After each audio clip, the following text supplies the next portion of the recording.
From LinkedIn News, I'm Leah Smart, host of Everyday Better, an award-winning podcast dedicated to personal development. Join me every week for captivating stories and research to find more fulfillment in your work and personal life. Listen to Everyday Better on the LinkedIn Podcast Network, Apple Podcasts, or wherever you get your podcasts.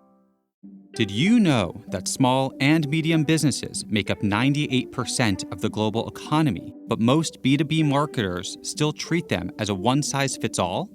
LinkedIn's Meet the SMB report reveals why that's a missed opportunity and how you can reach these fast-moving decision makers effectively. Learn more at linkedin.com/meet-the-SMB. Hello, my friends, and welcome to another exciting episode of Negotiate Anything. This show is produced by the American Negotiation Institute, and with over 5 million downloads and listeners in over 180 countries, listeners just like you have made this the #1 negotiation podcast in the world. Hi, my name is Kwame Christian, and I am the founder and CEO of the American Negotiation Institute. Here at ANI, we believe that the best things in life are on the other side of difficult conversations, and we are passionate about providing you with the best content that will help you to make your difficult conversations easier, both at work and at home. Lastly, I want to remind you that we offer consulting and conduct trainings, both virtually and in person, all around the world. Our focus is in 3 main areas. First, negotiation and conflict resolution. Second, leadership. And lastly, diversity, equity, and inclusion. Check the link in the description below to learn more about how we could work with you and your team. And now, without further ado, let's jump into the interview.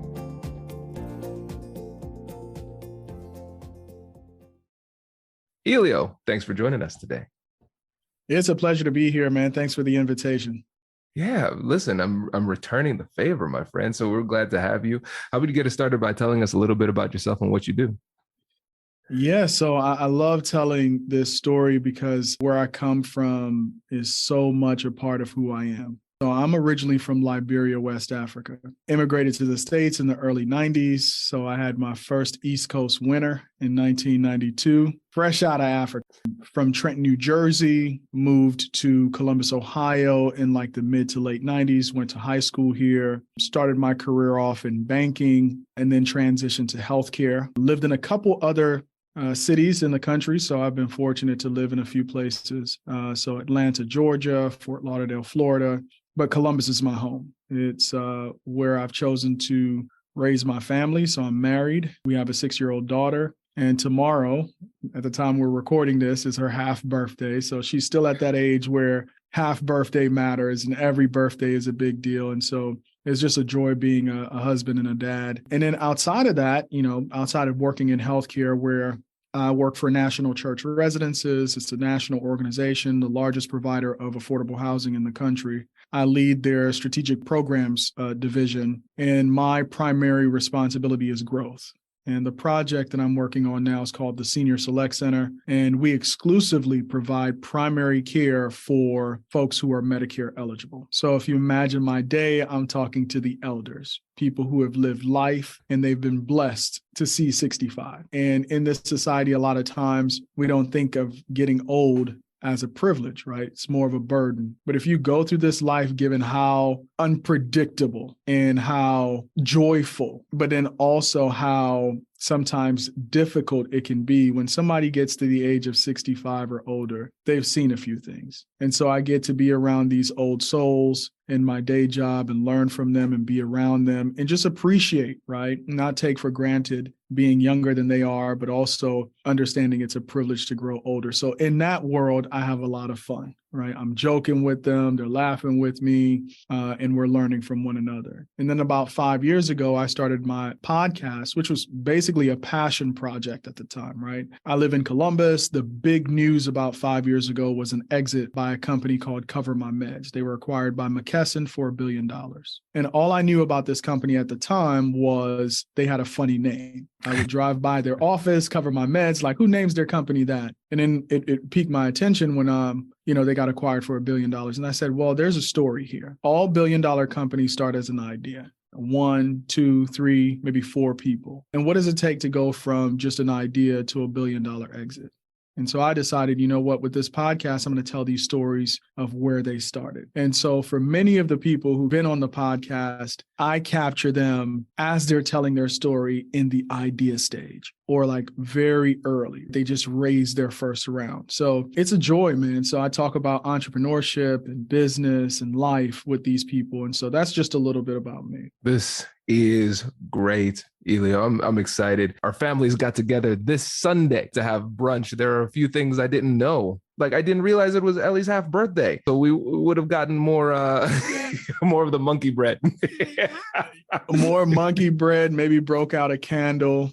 Yeah, it's that age, man, where birthdays are a big deal. Absolutely. No, this is great. In today's episode, we're going to focus on vulnerability. And listeners, if you've been listening for a while, this is a term that comes up quite frequently in the episodes. But I realized when I was chatting with Elio, just game planning here, we've never had an episode that was specifically focused on vulnerability. And I think that's a massive missed opportunity. And so we're going to talk about vulnerability, of course, as it relates to negotiation and communication in general. But before we even talk about like the strategic application of vulnerability and how it helps communication, we have to get an understanding of what it is. So when we think about the term vulnerability, what comes to mind for you? Scary, risky. You're going to see something that I don't want you to see. You're going to look at me differently afterwards. And these are not just thoughts. They're the physiological manifestations of what those things mean, right? So our thoughts generate emotions. And so it's all of these flight or fight feelings, right? Maybe your heart starts racing, maybe the butterflies in your tummy, all of those things make up vulnerability, right? For me. And those are the things that I think of. And I think that's what makes it really difficult, meaning it doesn't feel like it comes naturally if you haven't practiced it for a long time. And so those are just the immediate kind of visceral feeling when you ask that question about what comes up for me. I love it. And I think a lot of people could identify with this. I mean, I know I can. I mean, you articulated it really well. It's scary. I like what you said about you're going to see something that I don't want you to see. Because when it comes to the apprehension around vulnerability, the thing that holds us back, it's the fear. But what are we afraid of? We're afraid of people's perception of us.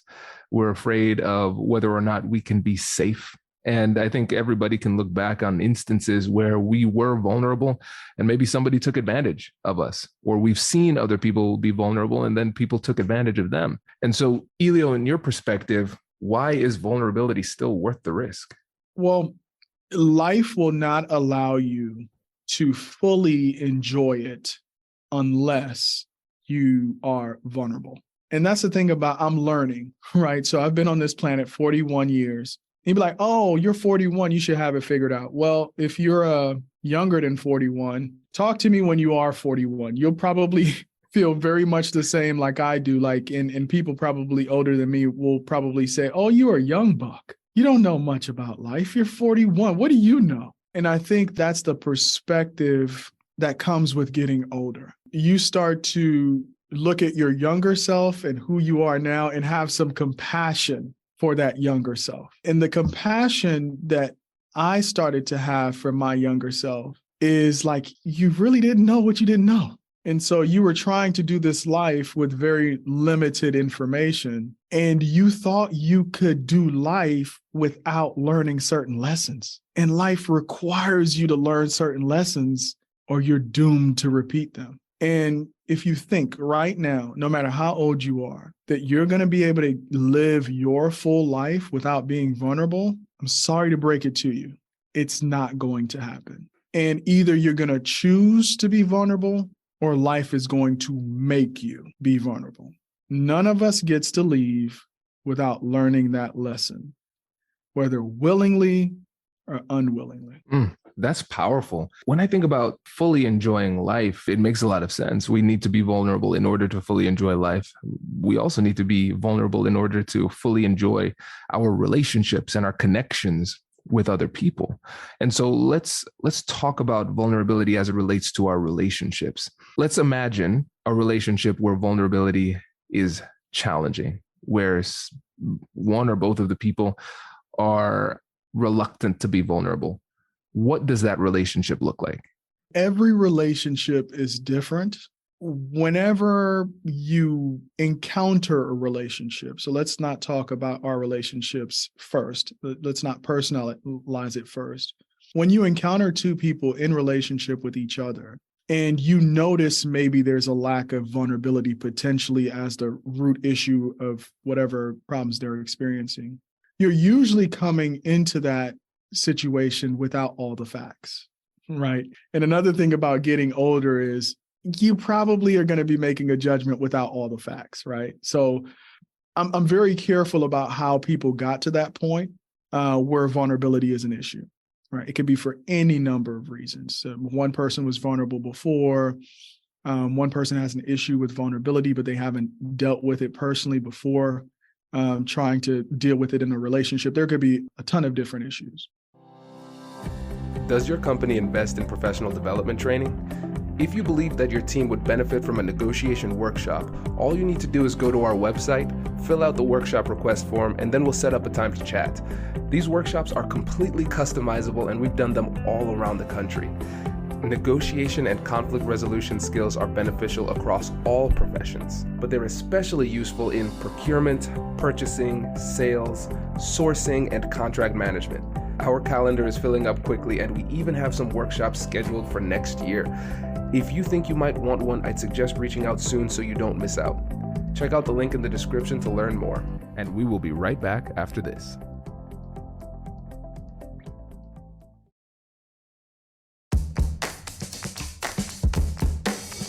Hey you, I'm Andrew Seaman. Do you want a new job? Or do you want to move forward in your career? Well, you should listen to my weekly show called Get Hired with Andrew Seaman. We talk about it all, and it's waiting for you, yes you, wherever you get your podcasts. Small and medium businesses don't have time to waste, and neither do marketers trying to reach them. On LinkedIn, more SMB decision makers are actively looking for new solutions to help them grow, whether it's software or financial services. Our Meet the SMB report breaks down how these businesses buy and what really influences their choices. Learn more at linkedin.com/meet-the-SMB. That's linkedin.com/meet-the-SMB. If I were to personalize it for a moment, I think my biggest issue with vulnerability is how am I going to be viewed after I am vulnerable? And I don't know if you ever experienced this, but I think the saying is, and I'm probably going to butcher this, we don't experience the world through our eyes. We experience the world through how we think other people perceive us, right? And if you have that external focus like that, you're always testing your authenticity against the cost of how that image might be impacted, right? And so that's what I think for me has always been a struggle, is I'm crafting this image and vulnerability might change the image that that person has of me. So therefore, I don't want to risk it. Yeah, makes a lot of sense. It's so true. What's really interesting is that very rarely do people stop and ask themselves, I might be wrong. Am I wrong in my perception of their perception of me? I know there have been a lot of times with friends when I finally opened up, or family members when I opened up and I said, well, the reason I did this or acted this way or said that was because I thought that you thought this. And they look at me like I'm crazy, because sometimes I can be. And they're like, why would you ever think that I thought that? And so what we're doing is we are responding to things that don't really exist. And we are not good mind readers a lot of times, believe it or not. And yeah, I don't know if this stat is correct, but I think I heard it on another podcast. I wish, I hate to be throwing out, this is a big platform to be throwing out statistics that are not 100% accurate, but this is me being vulnerable and admitting that I might be wrong on this. And so in the comments or somewhere as you're interacting with this content, you could look it up and correct me, and I would be appreciative of it. But memory is notoriously unreliable. And the image that you think people have of you is based on a series of memories. Now, I think the stat that I heard was about 50% of your memory of an incident is not really what happened. So can you imagine if we just extrapolate that out to what we're talking about today? What if 50% of everything that you think someone thinks of you is not exactly either what happened, what you remember, or what that person remembers? So you might be walking around afraid to be vulnerable in this context, or afraid to be authentic, or afraid to be whatever you're fearful of, with an identity that's built on memories that are at least on either side of that equation 50% off. Just think about that for a minute. It's terrifying, isn't it? Correct. So when I was studying psychology, I remember these learning about memory. And if you ever want to laugh, check out the studies by Elizabeth Loftus. And what they found is that you can create memories in people. And there's a formula for doing this. And so when I heard that, I was like, oh, that's terrible. I'm definitely going to do that. So I went home with my brother and colluded with mom. She didn't want to do it, but I'm persuasive.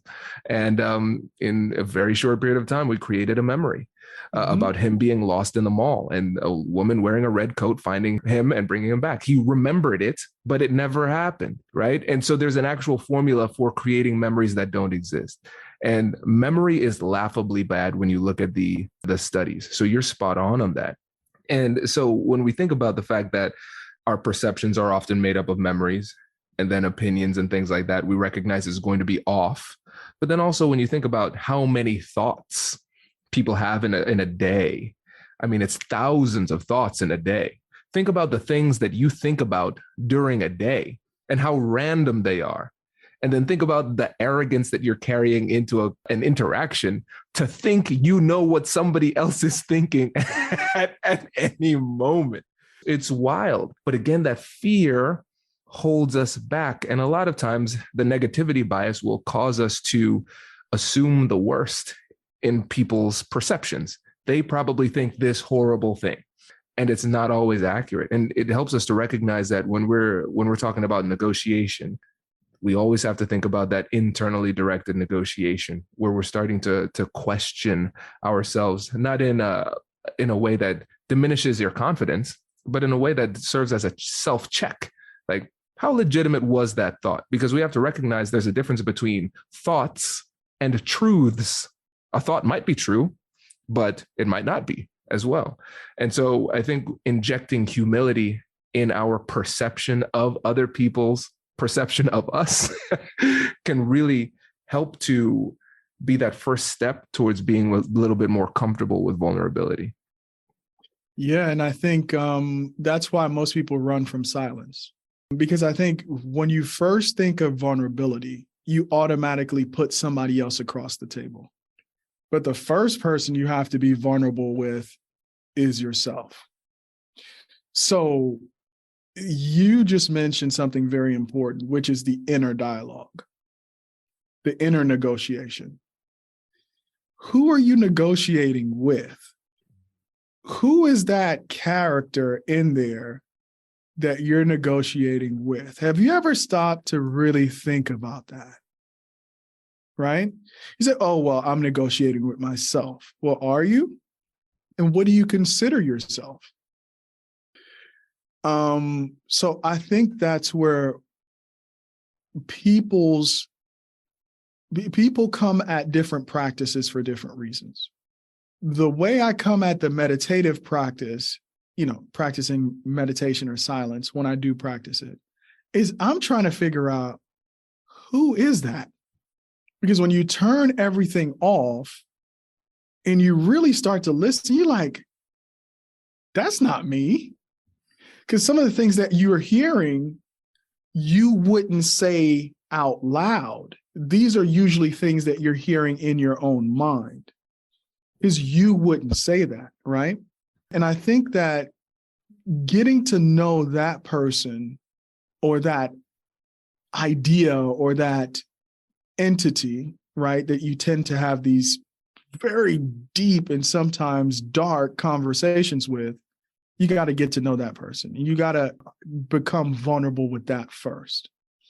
Because out of that vulnerability, it gives you the courage to then go and be vulnerable with others, right? And, I had a conversation in a therapy session because of a lack of experience early in my life.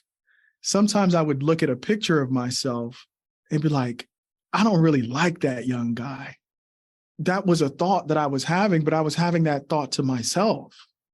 Now, if I can't be loving to my younger self, who can I be loving to?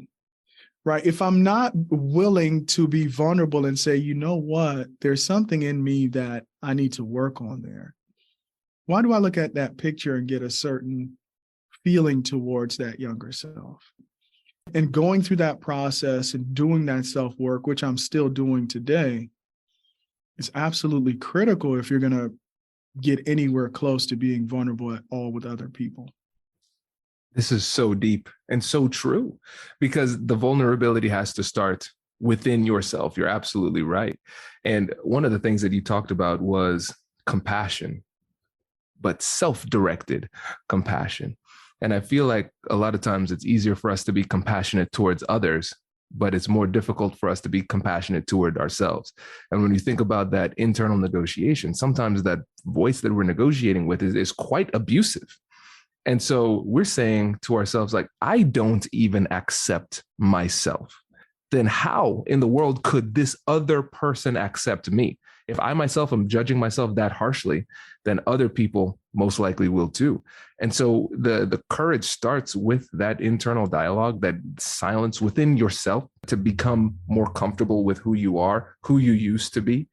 And then when you start to get that confidence or that comfortability with who you are and that acceptance, and you start to look at yourself with a little bit more compassion, then you will be willing to say, all right, this is who I am. And it's making me realize for the first time, there's a really strong connection between vulnerability, authenticity, and honesty. Because if we're not being vulnerable, it's going to be hard for us to be like authentic, to show people who we really are. And if we're not showing people who we really are, what we really feel and what we really think, that isn't honest either, which will have an impact on our communication, because we're not sharing who we really are, what we really want, and what we really need.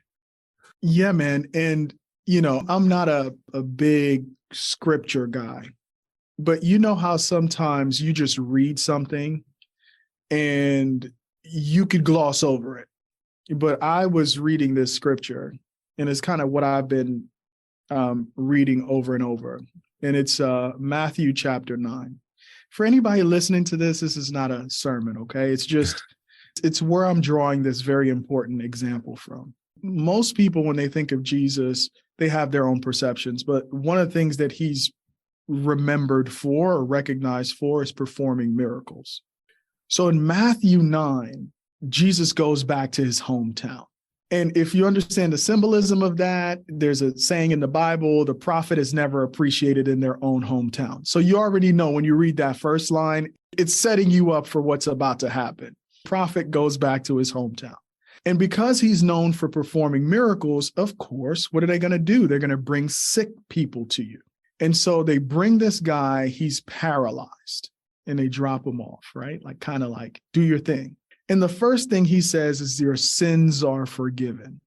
Now, he gets overheard saying this. Everybody comes up, like the teachers, the synagogue, like the people, the religious establishment of the day. It's like, this guy is blaspheming. He's saying that he has the power to forgive sins. And so he hears what they're thinking, basically. What he says, you don't have to say something. I can read your body language and tell what you're saying, right? And he says, and this is the line that really got me. And this is where healing of all kinds, I think, happens. And here's what he says. He says, what do you think is harder, for me to tell this guy your sins are forgiven, or for me to tell this guy you're healed, get up and walk. What is harder? Because you're going to praise the miracle of me telling this guy he's healed, but you're going to complain about the fact that I said your sins are forgiven. Meaning sometimes for us, the hardest thing to accept in life is that forgiving yourself. It seems like a simple act, but sometimes that is the key that unlocks everything. And so you bring me a sick person, and the first thing I say to that sick person is that you're forgiven. And the debate now is, well, you can't do that.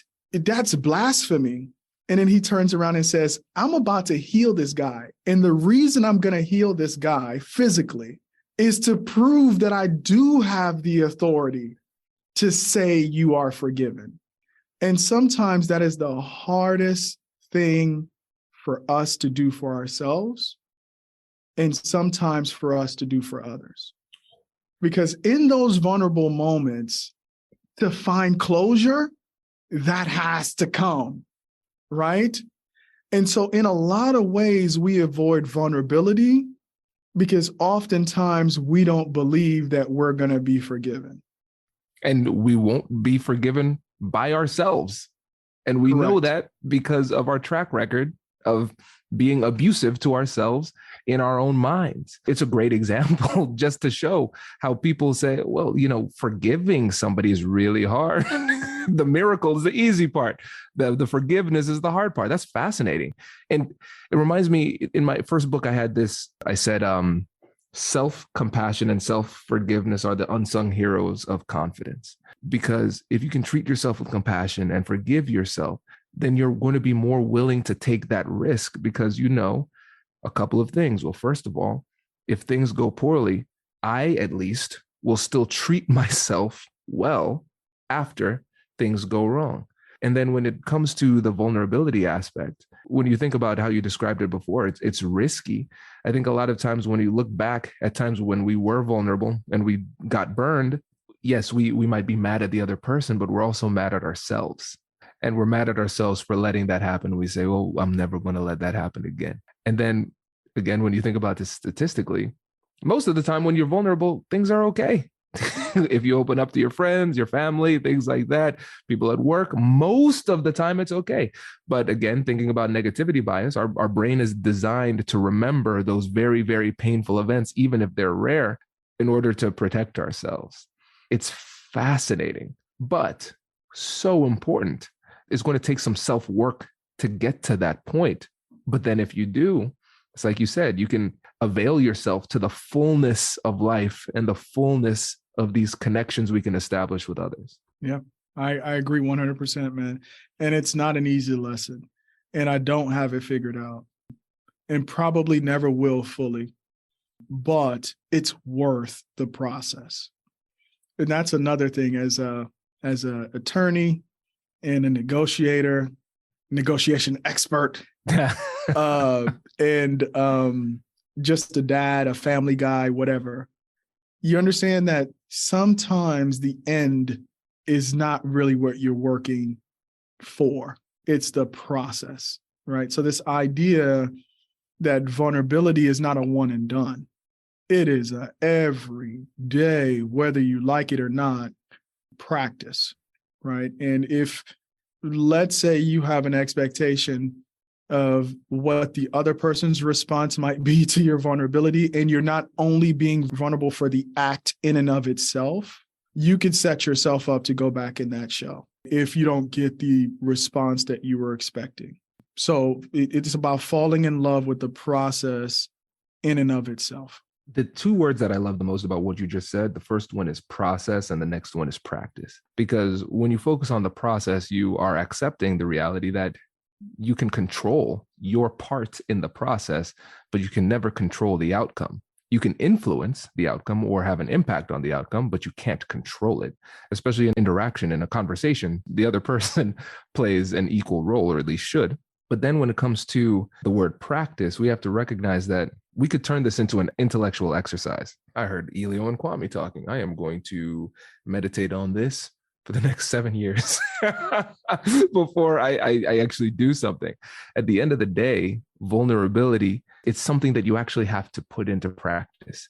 And I'll let you know, like, you can become more comfortable with it, but I don't know of anybody where vulnerability is completely comfortable. It's scary every time, but you become more willing to do it when you start to establish that habit of being vulnerable in these conversations. And Elio, earlier in the conversation, you gave a really good example of how to do it. There's no magic trick to this. It's being honest and sometimes giving a disclaimer. When you were talking about the study, where you said, there's a study I heard, it was on a podcast, and I might not have the exact number. And if I'm wrong, feel free to let me know. But this is what this is what I remember. But I might be wrong, right? That's a simple example of vulnerability. Like it wasn't anything that was, it wasn't the Gettysburg Address or anything like that. It was very simple, very authentic, but at the same time, very vulnerable. I think that's a great example of it. And nobody's going to fault you for providing a disclaimer. Actually, that is a safe way to start a conversation. Because psychologically, it actually feels like it takes a little bit of the burden off before you say what you need to say. Now, that could be used as a crutch, potentially, because it could be used very strategically to soften what you are intending to say, when sometimes what you need to say is just what you need to say. Because you could see how somebody who's not ready to be fully vulnerable could couch their vulnerability in that act, right? And it lets you off the hook a little bit, because if the person does say, hey, I don't remember it that way, you might say, oh, well, maybe it didn't happen. Well, maybe it did. And by you prefacing that, you might be providing an out to somebody who doesn't want to be fully vulnerable. And you're providing yourself an out too. So I think it's a tool, but like all tools, you have to know when to use it. Because sometimes you just need to say what needs to be said and let the chips fall where they may. I love that. You were spot on there. When I think about confidence, it takes a lot of confidence and courage to be able to do that. And I think the confidence has to come from a couple of different places. First of all, has to come from your skill set. So in a conversation, I'm going to say my piece, let the chips fall where they may.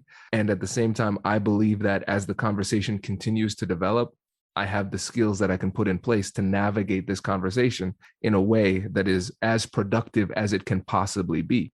Because again, like we said, we cannot control the outcome, but we can control our part of the process. And if you have good conversational skills, you can say, listen, I don't know how this is going to end up. I don't know if I'll get this deal done. Maybe this leads to a fundamental shift in the relationship.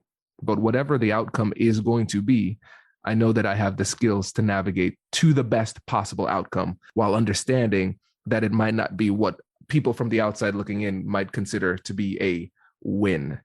And when I think about confidence, I'd be interested to hear your perspective on confidence too. And there are a lot of different ways we can look at it, but one of my favorite ways of thinking about confidence is it's a general sense of okayness. Things might go bad, but I know that because of the skills that I have, things will be okay. Because of the decisions I can make after the fact, I'll be okay. I will find a way to be okay, even if the moment is really challenging and being vulnerable kind of hurts right now. I'll find a way to be okay. When you think about confidence, what's your perspective? There are different kinds of confidence, or confidence derived from different foundations. So for example, a fundamental thing is that you have to believe that you're valuable. There's a certain level of confidence that just comes from believing that, I have something to offer.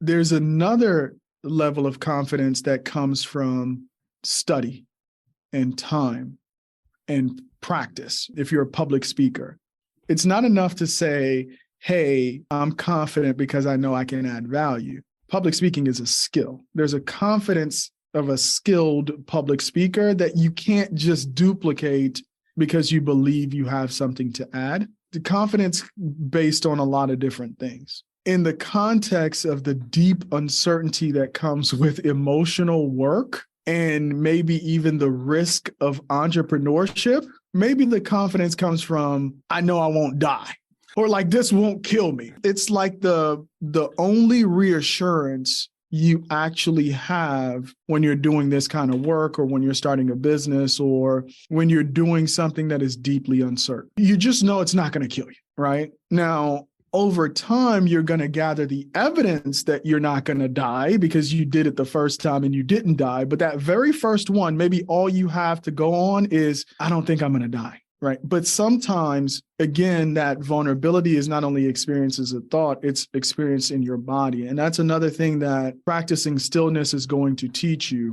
Your pattern of thought produces a reliable pattern in your body. So people not only have to overcome the thinking, they literally have to overcome their physiology. Right. So when you think of a difficult conversation, a chemical cocktail starts getting produced. And it's not just what you say, it's like your hands start shaking, you get butterflies, you start stuttering. It's not because, that's artificial. It's literally happening because your body is producing the chemicals to reflect your mindset, right? And so, that's my thought on confidence. One, fundamentally, I pray that everybody grows up, matures into somebody who believes they have value. Number two, no matter what, you're going to put in the work to develop a skill set so that your confidence is based on competence. And then number three, when those two things are out of the window and it's risky no matter what, it's just, I'm not going to die, right? So let's just see what happens. I love this. And as an entrepreneur, I definitely can get down with the last one. It's like, as long as I'm still breathing, I'm in this game, Correct. But that is legitimate. And one of the things I like to do sometimes when I'm struggling is I think about I call it a survivability test. All right, let's say this conversation goes horribly, like the worst it could ever go, like cartoonishly bad. What would I do then? Okay, I would do this. Okay, and then what? I would do that. And then what? Oh, I'm back on my feet, right? As long as the person doesn't murder me, I'm still here. We laugh about it, but it's really legitimate because when you think about the way the body responds emotionally to especially like fear, if I'm being chased by a tiger, my body will respond in a certain way. My heart rate will elevate, my breathing will change, all of that. I'll start to sweat. It's scary, right? If I'm up in front of a stage, my body will respond the same way. If I'm having a tough conversation with Whitney when I need to be vulnerable, my body will respond the same way, right? So we have to remind ourselves, hey, I'm not going to die, because your body will feel as though death is upon you. And so that's really important, because a lot of times, again, we think about this more theoretically. Hey, be vulnerable. Great advice. Okay. Okay. Well, we just spent the last 40 minutes breaking down what that really means. It's hard. But again, ultimately, it's worth it. Agreed. It is worth it, but it, singular, is just one of many. And there are levels to life, right? And it is just this continuous process. Oh, you think it's over? Okay, here comes another one, right? It's like belts in karate. So you thought that was tough. That was just a white belt test. All right, here comes the brown belt, unexpected, out of the blue. It is now also being still, right? In the fact that it is part of life. It's going to keep coming. It's going to require me to keep growing and changing. The skills that serve me well at 40, I need to upgrade them for 41 and for 42 and for 43, and just being okay with that. And I hope to get to the point that for whatever I am experiencing at my core, I am still, right? Meaning whatever's going on, that I will get to the point that at least on the inside, I'm still, right? Because that's stillness, coming from that place of stillness, you can actually think, because most people think that they're thinking, right? But really what they're doing is just rehearsing whatever patterns they've rehearsed, right? And the hallmark of somebody who's thinking is that person just keeps asking questions, right? And so what are going to be the new questions you're asking that demonstrates, oh, I'm snapping out of it a little bit, right? Because if all that's in your mind is these conversations, you're probably repeating whatever thought patterns or thought loops you have. But if you're asking new questions, like, wow, I've never asked myself this, like, whose voice is this? Oh, that's a new question. That's a thinking person question. Right? Well, why do I get afraid every time I get to step in front of a crowd? And it's not just I get afraid when I step in front of crowds. It's like, why? When did this start? What is my earliest memory of this? Why, when I have to have a tough conversation with this person, I'm able to have it, but with that person, I can't, right?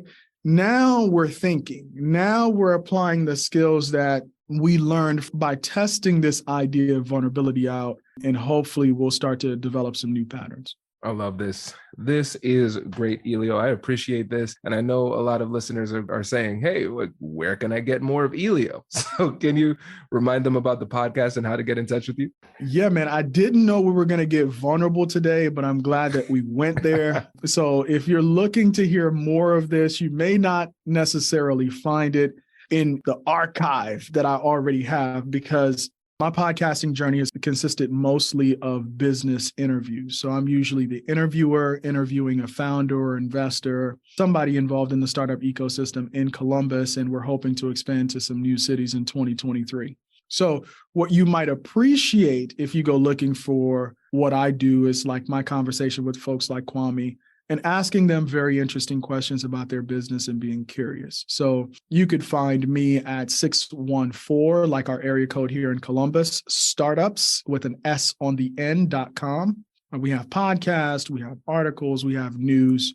And the one thing that I'm tempted to do, though, is really go deep into this world of health and wellness for founders. And maybe this episode might be a catalyst for me maybe doing some solo episodes or more deep dives into health and wellness and trying to take care of yourself as you build this business, because it can be pretty stressful. I love it. That is so important. So fully endorsed, my friend. Elio, really appreciate it. Thanks for coming on today. Congratulations, you've just joined an elite club. By listening to a full episode, you're now officially on the Negotiate Anything team. So welcome aboard. What most team members do is they subscribe to the podcast because that allows them to automatically get the latest episodes of the show. The best things in life lie on the other side of difficult conversations. Keep learning, keep practicing, and keep getting better. Your relationships will improve, your career will soar, and you'll have the confidence you need to get the most out of these crucial conversations. Again, thank you for joining the team. We're excited to have you, and I will see you in the next episode. I'll catch you later.